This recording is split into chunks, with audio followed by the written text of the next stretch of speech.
On a cold morning in Maple Hollow, Georgia, Walter Dean, a 73-year-old retired mechanic, pushed his cart across the Oak Ridge Market parking lot. He thought it was just another ordinary day, until two police officers pulled up. No questions, no explanations, just a blurry photo and a pair of cold handcuffs. In 10 seconds, Walter went from neighbor to suspect, from respected to humiliated, but he wasn't alone. Stay with us, because this is the story of how a father and his soldier son turned injustice into a reckoning. The morning had started simple enough. Walter Dean zipped his coat tighter against the bitter wind, the wheels of his old shopping cart squeaking across the cracked pavement. A loaf of bread, a bag of oranges, a few cans of soup for the week. Nothing that hinted at the storm that was about to hit. He paused by the curb, adjusting the weight of the groceries. The parking lot was quiet, the kind of quiet that feels wrong. That's when he saw them. A black and white cruiser idling by the curb. Two officers stepping out. Young, hard faces. No greetings. Walter's chest tightened. Not from fear, but from something older. A lifetime of knowing when trouble was about to find him, even when he had done nothing wrong. They didn't ask how he was. They didn't smile. One of them, Officer Reed, shoved a cell phone in Walter's face, a grainy image from a security cam. A woman, smaller, different clothes, walking out of a store. Reed's voice cut like winter air. "Is this you?" Walter blinked, squinting through the blur. "Hard to say, son," he said, steady and polite. "Not sure that's me." But Reed didn't wait. He didn't ask another question. He grabbed Walter's arm, tight, rough. The second officer, Sergeant Collins, moved behind, pulling the old man's hands backward. Metal cuffs snapped closed against brittle bones. Walter flinched, not from pain, but from the sudden, brutal certainty. This wasn't a conversation, it was a condemnation. Around them, shoppers froze mid-step. A woman gasped. A little boy started to cry. Walter lifted his head, spine straight, and spoke only once. "You're making a mistake." But the cuffs answered louder than any apology ever would. The holding room smelled of cold metal and colder judgment.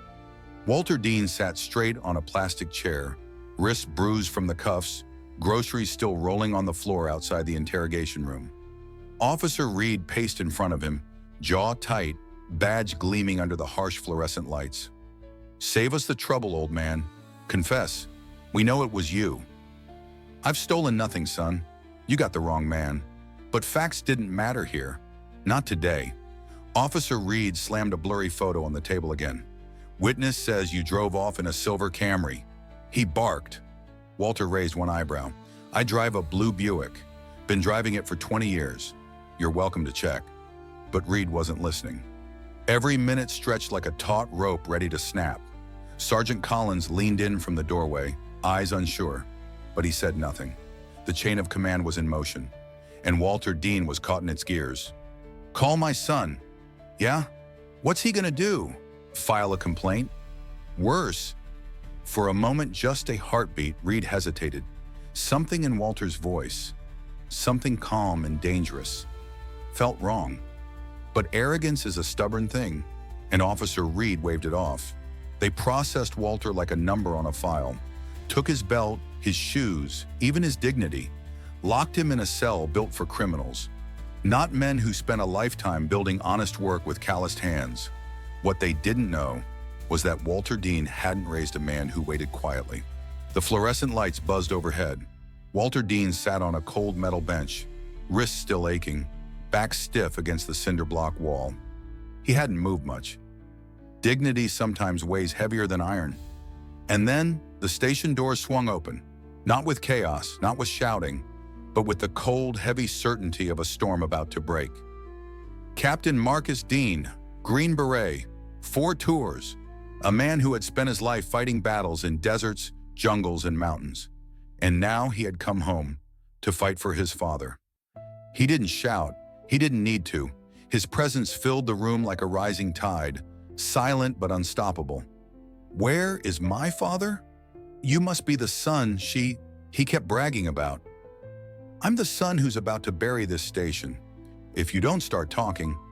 Reed tried to square his shoulders, but beside Marcus Dean, he looked smaller than he had ever realized. "You laid hands on a 73-year-old man. With no warrant, no confirmation. You humiliated a veteran, a citizen, a father. Tell me, Officer Reed, which law allows that?" No answer, just silence thick as molasses. "We had probable cause. A witness? A blurry photo? A second-hand description? That's your standard of justice now." The door creaked again. Assistant DA Stephanie Moore hustled in, clipboard clutched tight. "Captain Dean, we're investigating. Everything was by protocol. There's no need to..." "Protocol? Your protocol left a 73-year-old man bruised and bleeding in your holding cell." Marcus reached into his uniform jacket and pulled out a small laminated card. "Federal Military Law Liaison. Authorized to initiate immediate Department of Justice oversight on behalf of active duty family members. You had your chance to do the right thing quietly. Now you're going to do it publicly. Captain Dean, let's not escalate things unnecessarily. You escalated the moment you locked up my father without cause." Walter Dean from behind the bars watched his son. Calm, controlled, lethal in every measured word. Pride welled up inside him, too big to contain. Barnes fumbled, reaching for something, anything, to diffuse the storm. But Marcus wasn't here for negotiations. He was here for justice. "Colonel Hastings? Oak Ridge PD unlawful detention confirmed. Initiate federal protocol. DOJ oversight, Civil Rights Division." Within hours, the Department of Justice would descend on Maple Hollow like a thundercloud. Walter Dean stood, spine straight, and stepped out of his cell. No apology was spoken, but it didn't matter anymore. His dignity had never been theirs to take. This isn't over. This is just the beginning. The next morning, the sun rose over Maple Hollow with a strange weight in the air. Phones buzzed across town, radios cracked urgent updates, and outside the Oak Ridge police station, cameras flashed like lightning. A crowd had gathered. Townsfolk, reporters, even veterans from neighboring counties. They came not out of curiosity, but because something felt different this time. Inside the station, Sheriff Alan Barnes stood stiff behind a podium. Sweat glistened on his forehead despite the winter chill. He cleared his throat into the microphone. "We acknowledge," he began, voice trembling slightly, "that Mr. Walter Dean was wrongfully detained yesterday. An internal investigation is underway. Officer Reed has been placed on administrative leave, effective immediately." A murmur rippled through the crowd. Someone shouted from the back, "Why isn't he fired?" Barnes hesitated. "Further disciplinary action is being considered." But no one was really listening, because just then, Walter Dean stepped forward. No podium, no notes, just presence. He wore his Sunday best, a pressed navy blazer, a clean white shirt, boots polished to a quiet shine. His hands still showed faint bruises where the cuffs had bitten his skin, but his back was straight, his chin lifted. He didn't look angry. He looked inevitable. He took one small step toward the microphones. "My name is Walter Dean," he said, voice deep, steady. "I was born in this town. I worked in its factories, raised 2 children under its skies, paid my taxes, sang in its churches. I never once thought I'd end up locked in a cell without cause." The cameras clicked furiously. Heads leaned in closer. "I was profiled," Walter continued, steady as stone. "Dismissed, handcuffed in public, treated like a criminal, when all I had in my cart was bread and oranges." He paused, letting the words sink into the cold morning air. "But this story isn't just mine. It happens every day to folks who don't have a soldier for a son, folks who don't have anyone powerful enough to make the world pay attention." Now the crowd was silent. The gravity of his words anchored them in place. "I don't ask for special treatment," Walter said. "I ask for simple respect. Next time you see someone being treated less than human, don't look away, don't stay silent. Because if we let it happen to someone else's father today, it might be your father tomorrow." He stepped back, letting the silence roar louder than any applause. And for a moment, a rare, sacred moment, the whole town stood still. Then the crowd erupted. Not just applause, but cheers, shouts, a raw surge of something Maple Hollow hadn't felt in years. Hope. From the edge of the crowd, Marcus Dean watched his father with shining eyes. He didn't step forward. He didn't need to. Walter had never needed anyone to speak for him. He had only needed someone to make sure the world listened. In the days that followed, change came swift and sure. Officer Reed resigned, his badge surrendered quietly behind closed doors. DA Stephanie Moore was reassigned to administrative duty, pending review, and Sergeant Collins, the only one who had hesitated, was promoted to community liaison officer. His first act, initiating a mandatory racial bias training program for the entire department, funded by a federal grant. At the front desk of the Oak Ridge Police Station, a new plaque was mounted. It read, "In honor of Walter Dean, for reminding us that dignity cannot be arrested." No ceremony, no speeches, just quiet acknowledgement in a town trying to mend what it had broken. One evening, as the sun sank low and golden across the horizon, Walter and Marcus sat side by side on the front porch of their family home. The magnolia trees whispered in the breeze. The porch swing creaked gently under their combined weight.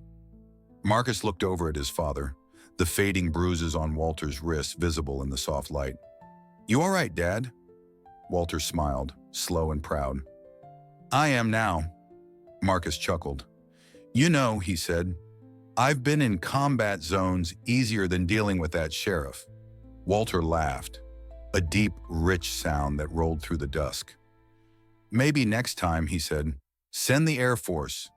Marcus shook his head. "No, sir, I'll just send you." They both laughed, easy and unburdened, because the fight was over. For now. Walter hadn't just survived, he had won. Not with anger, not with fists, but with dignity so fierce it turned a town on his head. And with a son who reminded the world that real power isn't in a badge, it's in a heart that refuses to bow. They thought Walter Dean was just another old man with a grocery cart. They didn't know. He had raised a soldier, and they didn't know. He was one himself. The town of Maple Hollow was quieter than usual in the days that followed. Not silent, no, far from it, but tense, like a town holding its breath. As if everyone was waiting for something else to crack. Walter Dean became a household name overnight. The man who stood tall against injustice. The father whose son shook the walls of a system built on silence. The veteran whose dignity had reminded an entire community that respect was not optional. For some, Walter was a hero. Grocery store clerks insisted on carrying his bags. Strangers stopped him in the street just to shake his hand. The church congregation clapped when he walked in on Sunday morning. But for others, Walter had become a target. Whispers trailed him like smoke. Murmured words at gas stations, suspicious glances at diners, a few scowls from faces he recognized. Faces that had once waved to him across backyard fences. They didn't say it aloud. They didn't need to. Troublemaker, instigator, one of them. Walter noticed the changes. He wasn't blind, but he chose not to bow under the new weight they tried to press onto his shoulders. Instead, he carried it like he carried everything else. Head high, steps steady. Marcus Dean stayed longer than planned after the hearing. He canceled deployments. He rented a small apartment nearby. Because he knew something most didn't yet realize. Justice might have cracked the dam, but the flood hadn't finished. Late one evening, Walter sat on his porch, a blanket over his knees, staring into the gathering dark. Marcus joined him, handing over a mug of hot coffee. They sat in silence for a while, the way men sometimes do when the words are too heavy for easy sentences. Finally, Marcus broke the stillness. "You ever regret it?" he asked quietly. Walter sipped his coffee. The steam curled around his weathered face. "Regret what?" he said. "Not staying quiet, not just letting it go." Walter chuckled low, a sound more bone than breath. "Son," he said, "you don't fight your whole life just to bow when it matters most." He turned to look at Marcus, his eyes sharp even in the dusk. "If you have to stand alone so others don't fall, then you stand, simple as that." Marcus nodded, feeling the truth settle deep into his chest, solid, unmoving. The next morning, the town paper ran an op-ed from a retired sheriff's deputy, anonymous, of course. It accused Walter of embarrassing the town, stirring division, and disrespecting law enforcement. At the diner, a woman who had once baked pies for Walter's family refused to meet his eyes.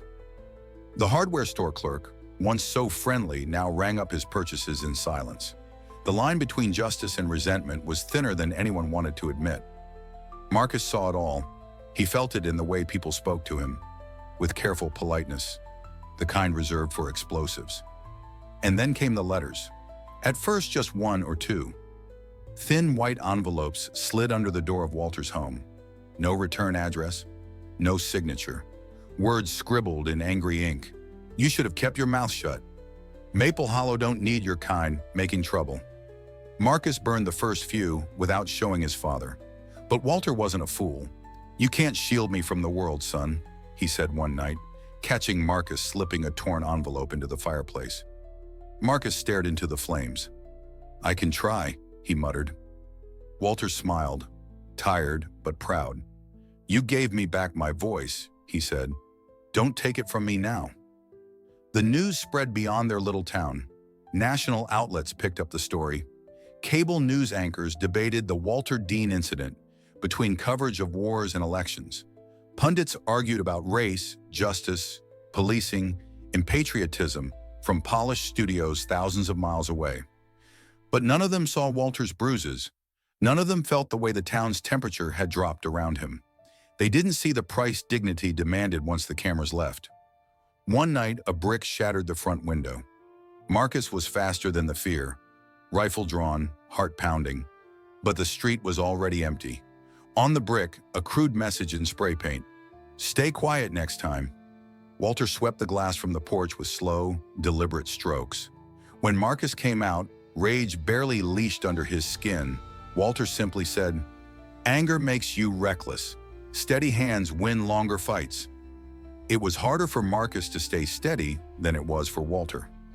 Walter had spent decades learning how to bear weight no one else wanted to carry. Marcus was still learning. 2 days later, the city council held an emergency meeting. Half the town showed up, half in support of Walter, half demanding an end to the bad publicity. Marcus sat beside his father in the town hall's wooden pews, fists clenched at his sides.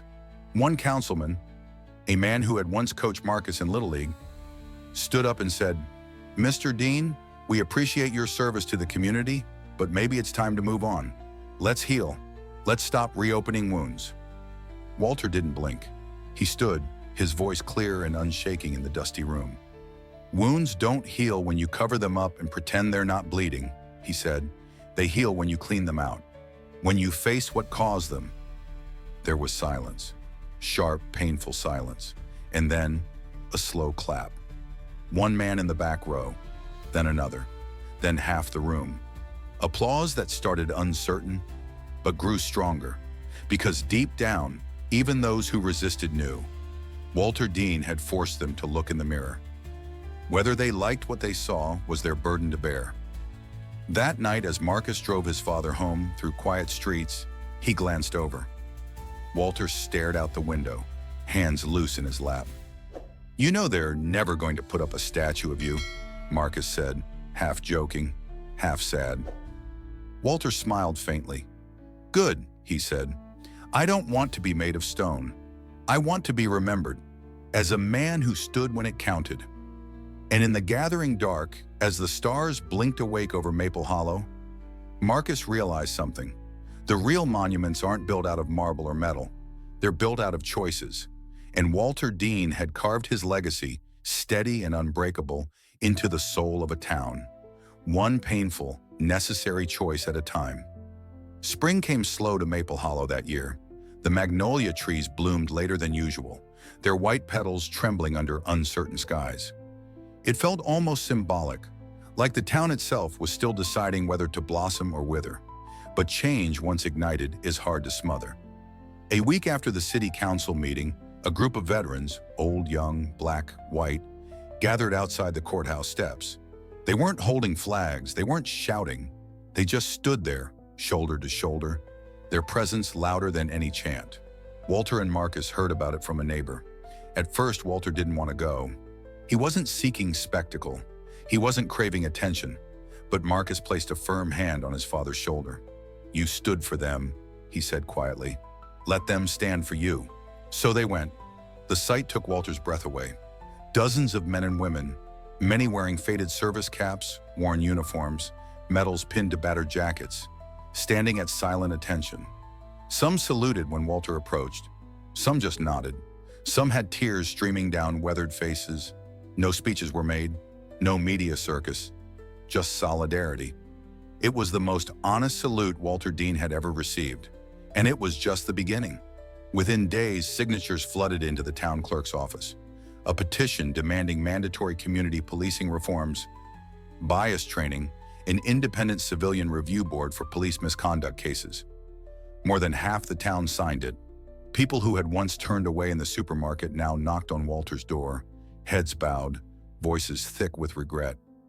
Not everyone, of course. There would always be holdouts, those clinging to their anger like a shield. But the tide had shifted, irrevocably. Change had found its foothold. The town scheduled a public forum at the old auditorium. An invitation went out for Walter Dean to speak. At first, he hesitated. Marcus saw it in his father's eyes. The weight of representing not just himself, but generations who had been unseen and unheard. He squeezed Walter's hand. "You don't have to do it," he said. Walter smiled, slow and sure. "I don't have to," he said. "I get to." The night of the forum, the auditorium was packed.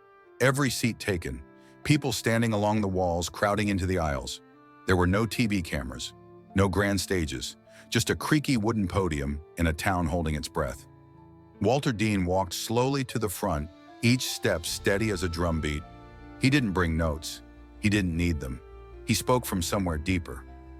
"I was born in this town," he began, "and I never left it. I lived through its best days and its worst. I watched it grow, and sometimes watched it turn its face away from what it didn't want to see." He let the silence settle before continuing. "I was wrongfully detained. I was humiliated. But the bruises will heal. My pride, my dignity, never broke." He paused again, looking across the sea of faces. Old friends, former skeptics, strangers drawn by the gravity of truth. "What broke," Walter said, voice low and powerful, "was the idea that silence keeps us safe." The room was utterly still. You can't fix a broken thing by pretending it ain't broken. You fix it by looking it in the eye, by admitting where we went wrong, by choosing better. A slow murmur of agreement rose from the back rows, swelling forward. Walter pressed his palms against the sides of the podium, leaning in. "I'm not here asking for your pity," he said. "I'm asking for your partnership." He straightened, letting the weight of his words fill the space between them. "And I promise you this, if we walk this road together, no matter how long, no matter how hard, we won't just rebuild trust, we'll build something better than we ever had." The applause started soft, tentative, but it grew and grew until the walls trembled with the sound of a town trying, for the first time in a long time, to rise. That night, Walter and Marcus walked home under a sky dusted with stars. They said little. There was a kind of sacred quiet between them, not silence born of fear or sadness, but of respect. Walter looked up at the night, the cool breeze brushing against his cheeks. "You think it'll stick?" he asked softly. Marcus grinned. "You think they'd have come if it wasn't already sticking?" Walter chuckled, a deep rumble of hope. "Maybe so," he said. "Maybe so." Days turned into weeks. The town council passed sweeping reforms. The new police chief, a young woman named Rosa Clark, raised right there in Maple Hollow, pledged transparency and accountability. And every recruit who walked into Oak Ridge Station was now required to pass through the front lobby, where a framed photo hung, simple but undeniable. Walter Dean, standing on his porch, hands bruised, spine straight. Beneath it, a brass plaque read, "Strength is not in force. It is in the courage to stand tall when others would bow." Walter never asked for the plaque, never wanted it, but sometimes the world insists on remembering those who refuse to be forgotten, especially the ones who fought not just for themselves, but for the soul of the place they called home. A year passed. Seasons shifted. The fierce heat of summer, the slow gold of autumn, the brittle cold of winter, the soft thaw of spring.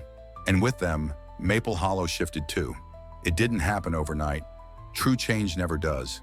It crept in like morning mist, slow, quiet, persistent.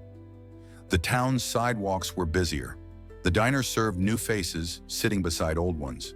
The church pews filled with neighbors who no longer avoided each other's gaze. And outside the Oak Ridge Market, under the old oak tree that had shaded Walter Dean's last walk before everything changed, stood something new, a bronze statue. Not a towering monument, not some grand heroic pose. Just Walter Dean, life-sized and standing tall with a grocery cart in one hand and his other hand resting lightly at his side, open to the world. His expression wasn't proud or angry or defiant. It was steady, welcoming, human. The plaque beneath it read simply, Walter Dean, a man who reminded us that strength wears many faces. Every spring, the town held a small remembrance ceremony. Not a parade, not a political event, just people gathering, families, veterans, shopkeepers, students, to stand quietly for a few minutes, to remember that one voice could matter, that one stand could ripple outward, reshaping everything it touched. Walter never asked for the statue. He never even visited it often. But sometimes when the weather was right and the day was slow, he and Marcus would walk by on their way to the market. They'd pause just for a moment, and Walter would tip his hat in silent acknowledgement, then move on. Because life, he always said, wasn't meant to be lived standing still. Marcus Dean stayed too. He bought a house down the street from his childhood home, started coaching Little League, volunteered at the high school. Sometimes the teenagers would recognize him from the news clips, whisper about the soldier who stood up to the town. Marcus just smiled. He didn't need medals. He had Maple Hollow. One Saturday afternoon, Walter sat on his porch, a soft breeze lifting the pages of the newspaper in his lap. Marcus sat beside him, sipping lemonade, boots kicked up on the railing. "You know," Marcus said, glancing at the statue in the distance, "you started something here." Walter chuckled. "I just stood up, son. It was the town that decided what to do about it." Marcus shook his head. "No, Dad. You showed them how." Walter leaned back, the chair creaking under his weight. "I showed them what it looks like to remember who we're supposed to be," he said softly. And that was all. No grand speeches, no declarations, just truth, plain and simple. As the years passed, Walter grew slower. The hands that once built engines, once gripped grocery carts and microphone stands, grew frail. But his spirit never dimmed. He became a quiet elder statesman of Maple Hollow. Not by position, but by presence. People sought him out for advice. Children waved at him on their bikes. Officers tipped their hats when they passed his porch. The town didn't erase what had happened. They couldn't. And that was the point. They remembered, they learned, they kept building. Because Walter Dean didn't fight for perfection, he fought for better. One evening, as twilight bled across the sky and the cicadas sang their rough lullabies, Marcus found Walter dozing in his chair.